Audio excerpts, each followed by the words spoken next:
Use results in polls to create groups. Hi, Taylor here at Financial Potion, where video is your financial potion.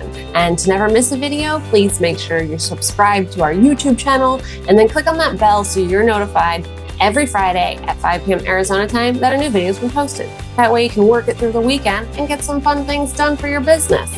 So using Zoom, if you're someone who uses Zoom for groups, if you're someone who utilizes Zoom, you can then create polls and then create breakout rooms based on those poll results.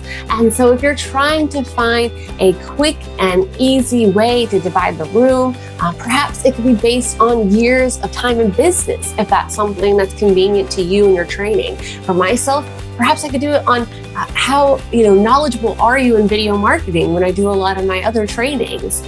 So this is a really great tool that I'm sure has been there for a while, but I feel like myself didn't even really think about until just recently, again, when I was setting up some polls for a client. So let me know what you think.